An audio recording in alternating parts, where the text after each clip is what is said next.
صحیح البخاری کتاب المظالم اور حدیث کا نمبر ہے 2457۔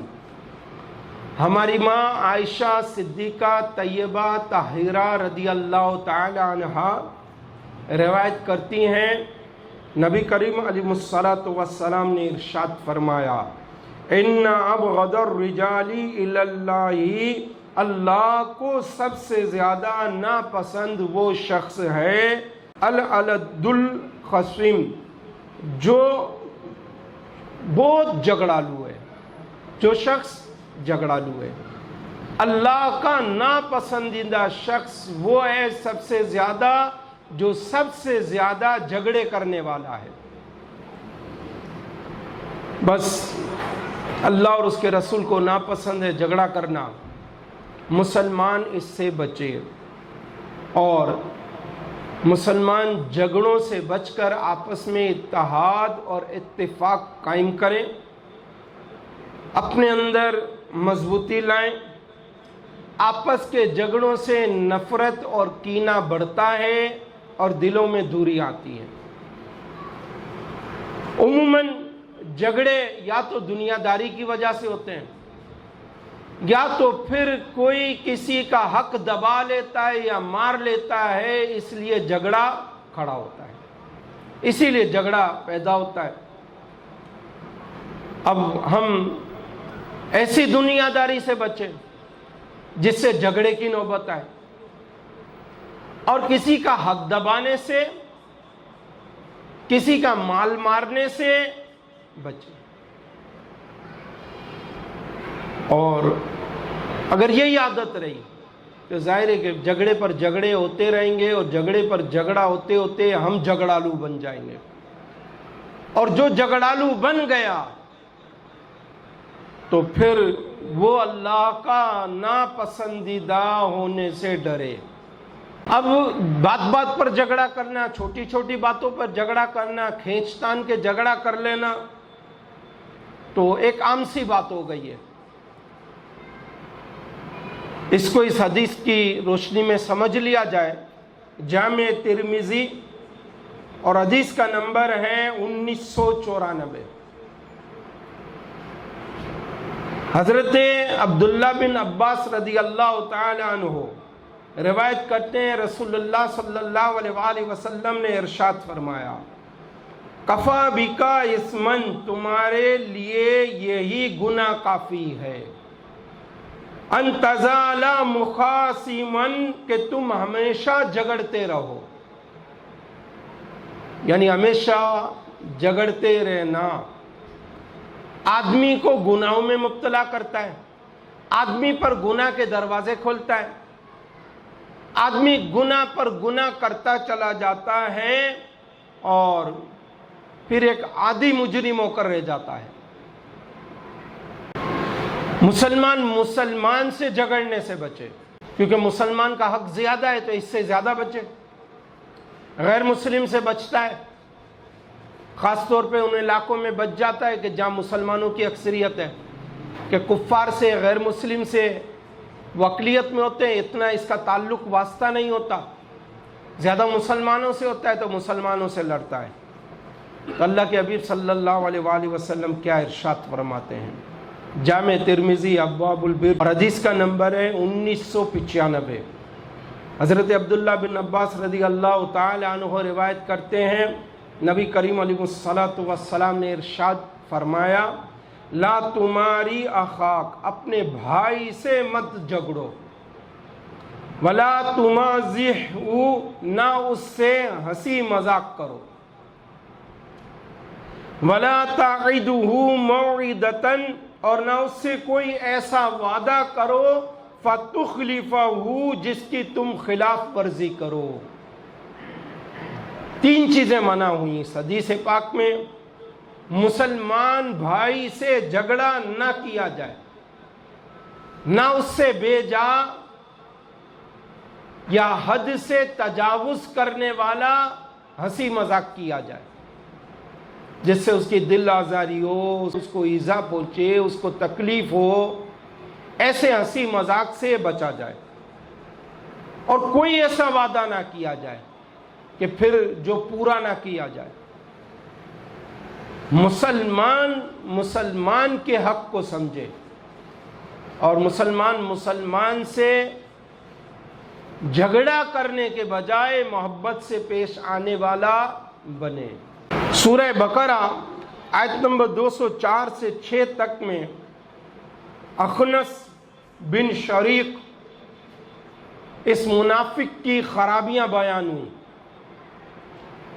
اور اس کے متعلق ارشاد ہوا وَمِنَ النَّاسِ، اور کوئی آدمی وہ ہے مَن يُعْجِبُكَ قَوْلُهُ کہ اس کی بات تجھے بھلی لگے، فی الحیات الدنیا، دنیا کی زندگی میں، وَيُشْهِدُ اللَّهَ عَلَى مَا فِي قَلْبِهِ، اور اپنے دل کی بات پر اللہ کو گواہ لائے، وَهُوَ أَلَدُّ الْخِصَامِ، اور وہ سب سے بڑا جھگڑالو ہے، وَإِذَا تَوَلَّى، اور جب پیٹھ پھیرے، سَعَى فِي الْأَرْضِ لِيُفْسِدَ فِيهَا، تو زمین میں فساد ڈالتا پھرے، وَيُهْلِكَ الْحَرْثَ وَالنَّسْلَ، اور کھیتی اور جانیں تباہ کرے، وَاللَّهُ لَا يُحِبُّ الْفَسَادَ، اور اللہ فساد سے راضی نہیں ہے، وَإِذَا قِيلَ لَهُ اتَّقِ اللَّهَ، اور جب اس سے کہا جائے کہ اللہ سے ڈر، أَخَذَتْهُ الْعِزَّةُ بِالْإِثْمِ، تو اسے اور ضد چڑھے گناہ کی، فَحَسْبُهُ جَهَنَّمْ، ایسے کو دوزخ کافی ہے، وَلَا بِئْسَ الْمِہَادُ، اور ضرور بہت برا بچھونا ہے۔ اس آیت میں اخنس بن شریق منافق کی 6 خرابیاں بیان ہوئیں۔ ایک، ظاہری طور پر بڑی اچھی باتیں کرنے والا تھا۔ دوسرا، اپنی غلط باتوں پر اللہ کو گواہ بناتا تھا۔ تیسرا، جھگڑالو تھا۔ چوتھا، فساد پھیلاتا تھا۔ پانچواں، لوگوں کے اموال برباد کرتا تھا۔ چھٹا، نصیحت کی بات سن کر قبول کرنے کی بجائے تکبر کرتا تھا، اور جب تکبر کرتا تھا تو ہیل و حجت کیا کرتا تھا۔ بس اس آیت میں ایک خاص منافق اخنس بن شریق کا تذکرہ ہے، لیکن آج ہمارے دور میں بہت سے لوگوں کو یہ آیت سمجھانے کے لیے کافی ہے۔ منافق کی علامت یہ ہے کہ بات پر اڑ جاتا ہے، دوسروں کی بات کو سمجھنا توہین سمجھتا ہے، نصیحت کیے جانے کو اپنی عزت کا مسئلہ بنا لیتا ہے، اور آج کے معاشرے میں ایسے لوگوں کی بھرمار ہے۔ گھروں میں، خاندانوں میں، کمپنیوں میں، محلوں میں، دوستوں یاروں میں، یہاں تک کہ دینی شعبہ جات میں بھی، وہاں بھی اس کی کمی نہیں ہے۔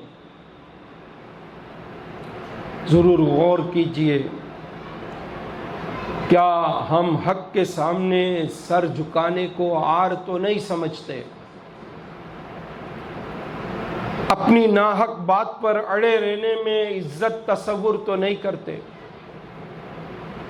اگر ایسا ہے تو ہم اپنے آپ کو بدلیں، اپنی اصلاح کریں، کہ بظاہر اس میں ہو سکتا ہے دنیا کی کامیابی مل جائے، دنیا کا فائدہ مل جائے، مگر آخرت میں نقصان ہی نقصان ہے۔ جھگڑے کا ایک نتیجہ قرآن نے بیان کیا سورہ انفال آیت نمبر 46 میں، ارشاد ہوا وَآتِيُوا اللَّهَ وَرَسُولَهُ، اور اللہ اور اس کے رسول کا حکم مانو، وَلَا تَنَازَعُوا، اور آپس میں جھگڑو نہیں، فَتَفْشَلُوا، کہ بزدل ہو جاؤ گے، وَتَذْهَبَ رِيحُكُمْ، اور دشمنوں کے سامنے تمہاری ہوا یعنی قوت اکھڑ جائے گی۔ قرطبی میں اس آیت کی تفسیر کے تحت وَأَطِیعُوا اللَّهَ وَرَسُولَهُ رقم ہے کہ اللہ اور اس کے رسول کی اطاعت کا حکم ہمیشہ کے لیے ہے،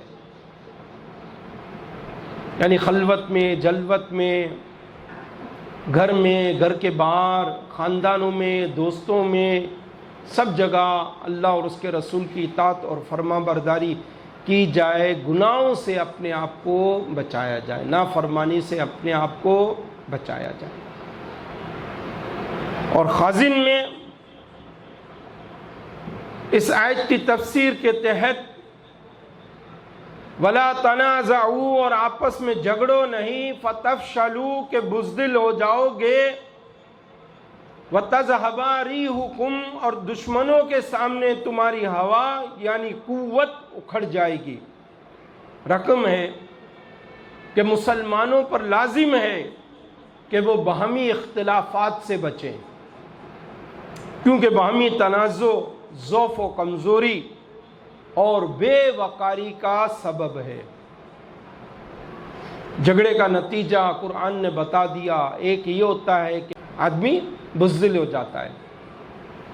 جھگڑا اگر قوم کی صورت میں بھی ہو، بلا وجہ بے سبب ہو، تو قوم بزدل ہو جاتی ہے، اور دشمنوں کے سامنے پھر اس کی بہادری قائم نہیں رہتی۔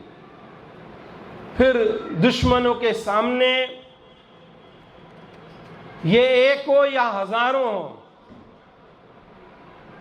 طاقت کمزور پڑ جاتی ہے اور یہ ناکامی اور نامرادی کو دیکھتا ہے یا دیکھتے ہیں۔ جھگڑوں کا نتیجہ حدیث مبارکہ میں بھی اللہ کے محبوب اللہ کے حبیب صلی اللہ علیہ وآلہ وسلم نے ارشاد فرمایا، جامع ترمذی ابواب تفسیر القرآن، اور حدیث کا نمبر ہے 3253۔ حضرت ابی امامہ رضی اللہ تعالی عنہ آپ روایت کرتے ہیں، رسول اللہ صلی اللہ علیہ وآلہ وسلم نے ارشاد فرمایا، ما ضل قوم بعد ہدی، کوئی قوم ہدایت پر رہنے کے بعد گمراہ نہیں ہوئی، کانوا علیہ الا اوت الجدل، مگر جھگڑوں کے سبب سے۔ قوم ہدایت پر آ گئی، ہدایت کے بعد گمراہی میں مبتلا ہو گئی، گمراہ ہو گئی، وجہ کیا ہوئی؟ جھگڑوں کی وجہ سے۔ تو جھگڑوں کا نتیجہ حدیث مبارکہ میں بیان ہوا کہ اس کا نتیجہ اور اینڈ گمراہی ہوتا ہے۔ سورہ زخرف آیت نمبر 58 میں کفار کا ایک طریقہ بیان ہوا، ایک رویہ بیان ہوا، وَقَالُوا آلِهَتُنَا خَيْرٌ ہم ہو، اور کہتے ہیں کیا ہمارے معبود بہتر ہیں یا وہ، یعنی عیسیٰ علیہ السلام۔ کافر لوگ یہ کہتے ہیں کہ ہمارے معبود بت یہ بہتر ہیں یا حضرت عیسیٰ علیہ السلام۔ مَا ضَرَبُوهُ لَكَ، انہوں نے تم سے یہ نہ کہی، الا جدلا، مگر نا حق جھگڑے کو۔ اے محبوب، انہوں نے آپ سے یہ بات تو صرف جھگڑنے کے لیے کہی ہے کہ ہمارے بت سچے ہیں یا حضرت عیسیٰ علیہ السلام۔ بل ہم قوم خصیمون، بلکہ وہ تو جھگڑا کرنے والے ہی لوگ ہیں۔ تو کفار کا کام بیس مباحثہ کرنا اور جھگڑا کرنا، تو اس روش سے بچا جائے، بیس مباحثہ اور بیس مباحثے کے بعد جھگڑا۔ اور پھر آپ کو پتہ ہے کہ بات کہاں سے کہاں نکلتی، ہاتھا پائی سے گریبان، گریبان سے پھر 1 سے 2، 2 سے 4، 4 سے 8، 8 سے 10، اور معاملات بگڑتے ہی چلے جاتے ہیں۔ تو کفار کا طریقہ ہے کہ بلا وجہ کا بیس مباحثہ۔ وہ لوگ غور کریں جو شرعی تقاضوں کے برخلاف بیس مباحثہ کرتے ہیں، اور یہ ان کی عادت بن چکی ہے۔ پھر شریعت کے مسائل کو اپنی ناقص عقل کے ترازو پر تول کر حکم صادر کر دیتے ہیں، اور اسی کا نتیجہ ہے کہ آج عام مسلمان شریعت سے دور ہوتا جا رہا ہے، اور مسلمانوں کی اکثریت شریعت کا مذاق اڑانے والی بن گئی ہے، اور کفر کو کفر نہیں سمجھتے۔ یہ نہیں معاملات کا نتیجہ ہے۔ اللہ کے حبیب صلی اللہ علیہ وآلہ وسلم ضمانت دے رہے ہیں کس شخص کے لیے؟ سنن ابی داؤد کتاب الادب اور حدیث کا نمبر ہے 4800۔ سیدنا ابو امامہ رضی اللہ تعالی عنہ روایت کرتے ہیں، اللہ کے حبیب صلی اللہ علیہ وآلہ وسلم نے ارشاد فرمایا، انا زعیم، میں اس شخص کو ضمانت دیتا ہوں، بی بیت فی ربد الجنہ، جنت کے کناروں پر محل دلوانے کی، جنت کے کناروں پر گھر دلوانے کی، لمن ترک المراء وان کان محقا، وہ جھگڑا چھوڑ دے چاہے حق پر ہی کیوں نہ ہو۔ تو جو حق پر ہوتے ہوئے بھی جھگڑا چھوڑ دے تو محبوب کریم علیہ الصلوۃ والسلام اس کو جنت میں عالی شان محل اور گھر کی ضمانت اس دنیا میں عطا فرما رہے ہیں۔ ناحق آدمی، جھوٹا آدمی، غلط آدمی جھگڑا کر رہا ہے، غلط ہے، غلط جھگڑا کر رہا ہے، غلط آدمی جھگڑا کر رہا ہے مگر جھوٹ نہ بولے، اور جو شخص حق پر ہوتے ہوئے جھگڑا چھوڑ دے، دونوں کے لیے نوید اور بشارت محبوب کریم علیہ الصلوۃ والسلام ارشاد فرماتے ہیں، ان انس ابن مالک قال قال رسول اللہ صلی اللہ علیہ وآلہ وسلم، حضرت انس بن مالک رضی اللہ تعالی عنہ روایت کرتے ہیں، رسول پاک صلی اللہ علیہ وآلہ وسلم نے ارشاد فرمایا، من ترک الکذیبہ، جو شخص جھگڑے کے وقت جھوٹ بولنا چھوڑ دے، وہو باطل، حالانکہ وہ نا حق پر ہے، بنی لہ فی ربد الجنت، اس کے لیے اطراف جنت میں ایک مکان بنایا جائے گا۔ نا حق ہونے کے باوجود آدمی جھگڑا چھوڑ دے تو اللہ کے حبیب صلی اللہ علیہ وآلہ وسلم ارشاد فرما رہے ہیں، جنت کے کناروں میں اطراف میں اس کے لیے ایک محل تعمیر کیا جائے گا۔ ومن ترک المراء، جو شخص حق پر ہوتے ہوئے جھگڑا چھوڑ دے، حق پر ہے، سچا ہے مگر جھگڑا چھوڑ دے، وَهُوَ مُحِقٌ، حالانکہ وہ حق پر ہے، اور جو شخص جھگڑا چھوڑ دے حالانکہ وہ سچا ہے، بُنِيَ لَهُ فِي وَسَطِهَا، اس کے لیے جنت کے بیچ میں ایک مکان، ایک محل تعمیر کیا جائے گا۔ تو دونوں لحاظ سے آدمی غور و فکر کرے۔ اسی طرح مظلوم اگر کوئی ہو تو اس کا ظالم سے بدلہ لینا ظلم نہیں ہے۔ سورہ شورى آیت نمبر 41 میں ارشاد ہوا،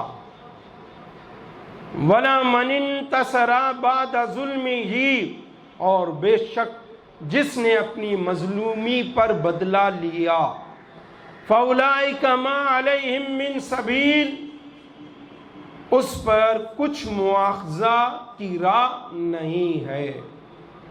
ایت سے معلوم ہوا مظلوم کا ظالم سے بدلہ لینا ظلم نہیں ہے، اور نہ ہی اس پر کوئی سزا ہے، لیکن یہ یاد رہے کہ جن ظلموں کی سزا دینے کا اختیار صرف حاکم اسلام کے پاس ہے، ان کی سزا کوئی از خود نہیں دے سکتا، جیسے قاتل سے قصاص لینا، بدلہ لینا، کوئی از خود قاتل سے بدلہ نہیں لے سکتا۔ آیت میں واضح کر دیا گیا کہ اگر مظلوم بدلہ لینا چاہے تو لے سکتا ہے، اس پر کوئی ملامت نہیں ہے، مگر شرط یہ ہے کہ اس میں تجاوز نہ کرے، اس میں وہ زیادتی نہ کرے۔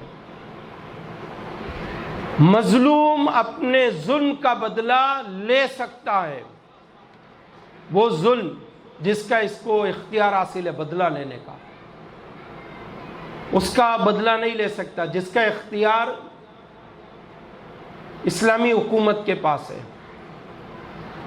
بادشاہ اسلام کے پاس ہے، یہ اس سے رجوع کرے، اس کو کہے۔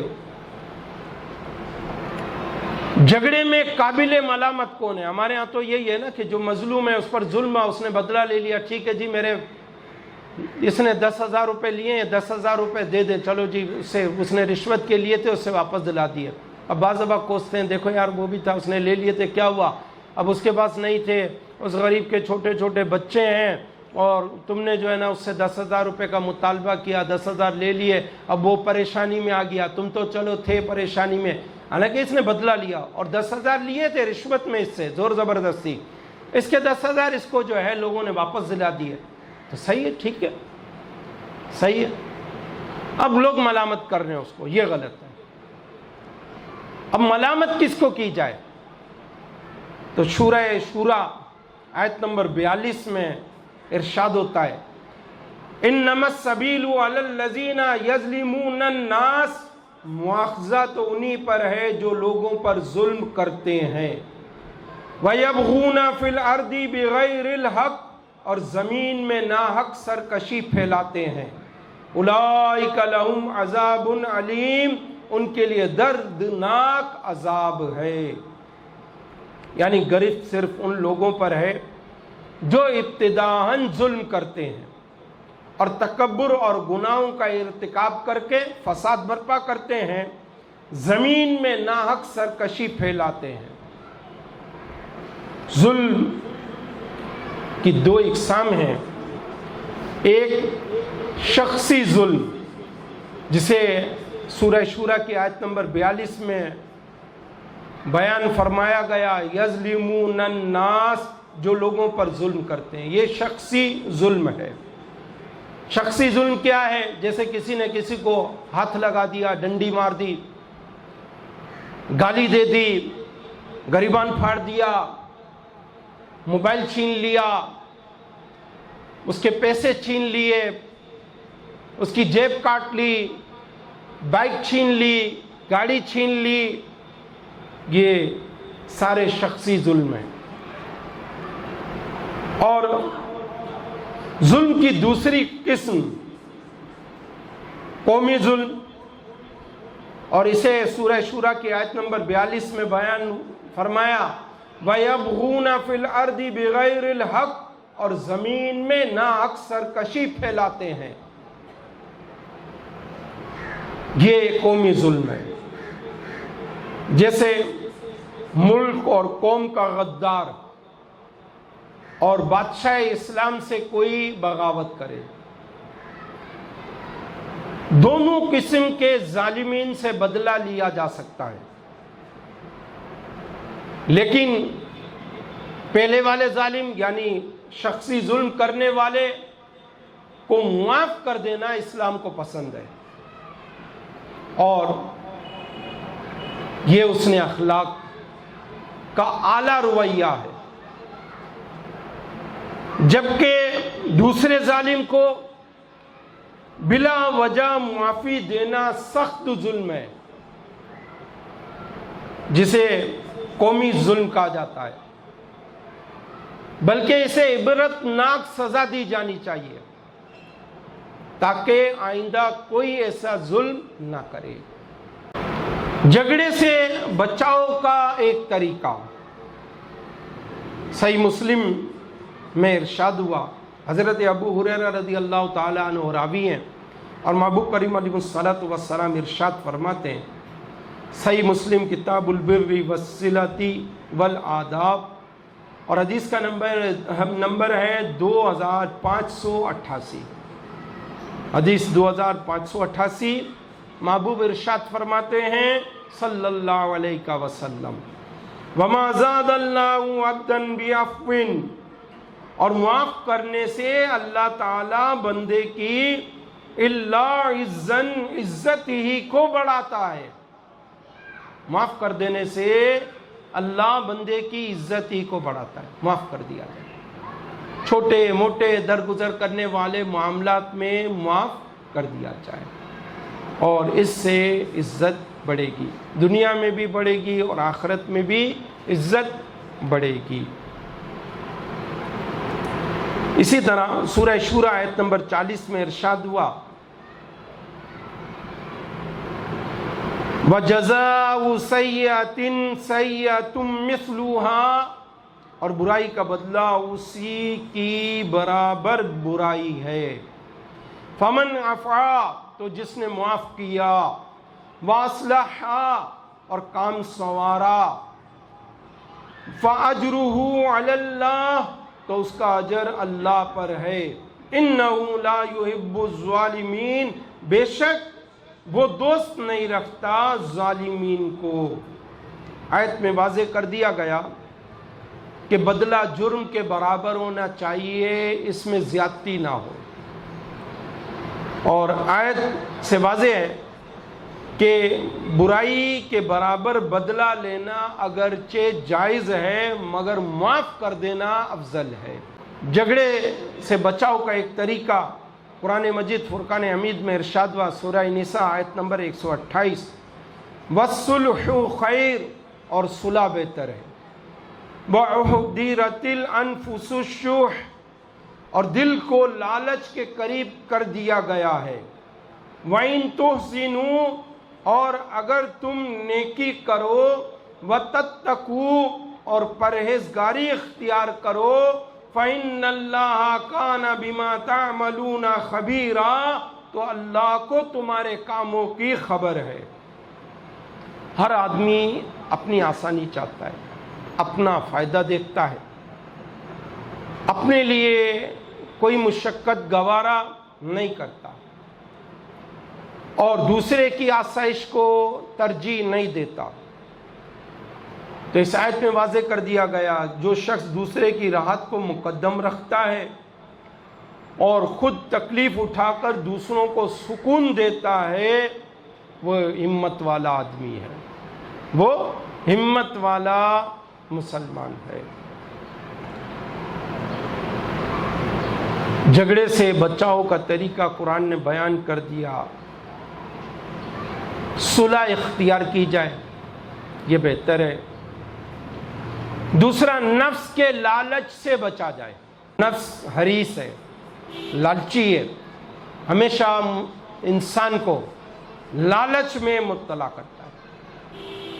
تو ہم صلح کرنے والے بنیں اور نفس کے لالچ سے بچیں، تو 20 جھگڑوں سے ہم نکل جائیں گے۔ اور جو نفس کے لالچ سے بچ گیا، سورہ حشر آیت نمبر 9 میں ارشاد ہوا، وَيُؤْثِرُونَ عَلَىٰ أَنفُسِهِمْ، اور اپنی جانوں پر ان کو ترجیح دیتے ہیں، وَلَوْ كَانَ بِهِمْ خَصَاصَةٌ، اور اگرچہ انہیں شدید محتاجی ہو، وَمَن يُوقَ شُحَّ نَفْسِهِ، اور جو اپنے نفس کے لالچ سے بچایا گیا، فَأُولَٰئِكَ هُمُ الْمُفْلِحُونَ، تو وہی کامیاب ہیں۔ جو دوسروں کو اپنی جانوں پر ترجیح دیں، اپنے معاملات پر ترجیح دیں، چاہے انہیں محتاجی ہو، چاہے انہیں تنگی ہو، چاہے انہیں پریشانی کا سامنا ہو، یہ انتہا درجے کا خلوص ہے، اور یہ استغنا کا انتہائی اعلیٰ مقام ہے۔ تو مسلمان تو انتہا درجے کے خلوص کو چاہتا ہے اور اعلیٰ درجے کے استغنا کے اعلیٰ مقام پر پہنچنا چاہتا ہے۔ مسلمان اپنے عمل پر غور کرے۔ آیت میں واضح کر دیا گیا، جن حضرات کے نفس کو لالچ سے پاک کر دیا گیا، حقیقی طور پر وہ کامیاب ہیں، یعنی جو نفس کے لالچ سے بچ گئے وہ حقیقی کامیاب ہیں۔ اور معلوم ہوا کہ نفس کے لالچ جیسی بری عادت سے بچنا بہت مشکل کام ہے۔ نفس کے لالچ سے بچنا بہت مشکل کام ہے۔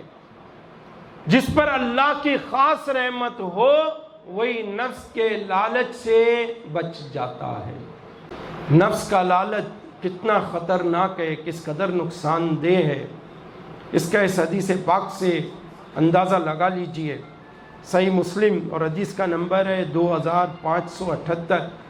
حضرت جابر بن عبداللہ رضی اللہ تعالی عنہ سے روایت ہے، رسول اللہ صلی اللہ علیہ وآلہ وسلم نے ارشاد فرمایا، اتقوا الظلم، ظلم کرنے سے ڈرو، فإن الظلم ظلمات یوم القیامہ، کیونکہ ظلم قیامت کا اندھیرا ہے، واتقوا الشح، اور شح یعنی نفس کے لالچ سے بچو، فإن الشح أهلك من كان قبلكم، کیونکہ شوحا یعنی نفس کے لالچ نے تم سے پہلی امتوں کو ہلاک کر دیا، حملهم على ان سفكوا دماءهم، کہ اسی نے ان کو ناحق قتل کرنے، واستحلوا محارمهم، اور حرام کام کرنے پر ابھارا۔ نفس کا لالچ کتنا نقصان دہ ہے، قتل کرنے پر پچھلی قوموں کو ابھارا، انسانی جانوں کو انہوں نے ختم کیا، اور ساتھ ساتھ حرام کاری میں بھی مبتلا ہوئے۔ آپس کی دشمنی ختم کرنے کا کلیہ قرآن نے بیان کیا، سورہ فصلت جسے حامیم السجدہ بھی کہا جاتا ہے، آیت نمبر 34 ارشاد ہوا، وَلَا تَسْتَوِي الْحَسَنَةُ وَلَا السَّيِّئَةُ، اور نیکی اور بدی برابر نہ ہو جائیں گی، ادفع باللتی ہی احسن، اے سننے والے برائی کو بھلائی سے ٹال، فَإِذَا الَّذِي بَيْنَكَ وَبَيْنَهُ عَدَاوَةٌ، جبھی وہ کہ تجھ میں اور اس میں دشمنی تھی، کأنہ ولی حمیم، ایسا ہو جائے گا جیسا کہ گھیرا دوست، وما یلقاہا، اور یہ دولت نہیں ملتی، الا الذین صبروا، مگر صبر کرنے والوں کو، مگر صابروں کو، وما یلقاہا، اور اسے نہیں پاتا، الا ذو حظ عظیم، مگر بڑے نصیب والا۔ ادفع باللتی ہی احسن، برائی کو بلائی کے ساتھ دور کر دو۔ ارشاد ہوا تم برائی کو بلائی سے دور کرو، مثلا غصے کو صبر سے، لوگوں کی جہالت کو حلم سے، بردباری سے، اور بدسلوکی کو عفو اور درگزر سے، اگر کوئی برائی کرے تو معاف کر دو۔ اس برتاؤ کا نتیجہ یہ ہوگا کہ ایک دن وہ تم سے محبت کرنے لگے گا۔ اور وما یلقاہا الا الذین صبروا، تفسیر خازن میں اس آیت کے تحت درج ہے، یعنی برائیوں کو بھلائیوں سے ٹال دینے جیسی عظیم نعمت صرف ان لوگوں کو ملتی ہے جو تکلیفوں اور مصیبتوں پر صبر کرتے ہیں، اور یہ ایسی دولت ہے جو بڑے نصیب والے کو ملتی ہے، ہر ایک کو نہیں ملتی۔ اس دولت کو حاصل کیا جائے اور آپس کی دشمنی کو ختم کیا جائے۔ میں اور آپ کوشش کریں چھوٹے چھوٹے جھگڑوں سے بچا جائے، چھوٹے چھوٹے نزاع سے، چپکلشوں سے، اور اس پر بحث مباحثہ سے بچا جائے۔ جہاں درگزر ہو سکتا ہے درگزر کریں، جہاں صلح ہو سکتی ہے وہاں صلح کریں، جہاں مفاہمت ہو سکتی ہے بہتر اور احسن طریقے پر مفاہمت کریں، اپنے انفرادی معاملات کو زیادہ تر معافی دے کر، درگزر کر کے، صبر کر کے ہم معاملات کو نمٹائیں۔ اور جہاں قومی معاملات ہوں، جہاں اسلامی جمعیت مسلمانوں کے اجتماعی معاملات ہوں، وہاں ہم اللہ اور اس کے رسول کا حکم دیکھیں گے۔ جو اللہ اور اس کے رسول کا حکم ہوگا اسی کے مطابق عمل کیا جائے گا۔ تو اللہ پاک مجھے آپ سب کو درگزر کرنے والا، عام معافی دینے والا، صبر کرنے والا بنائے۔ وما علینا الا البلاغ المبین۔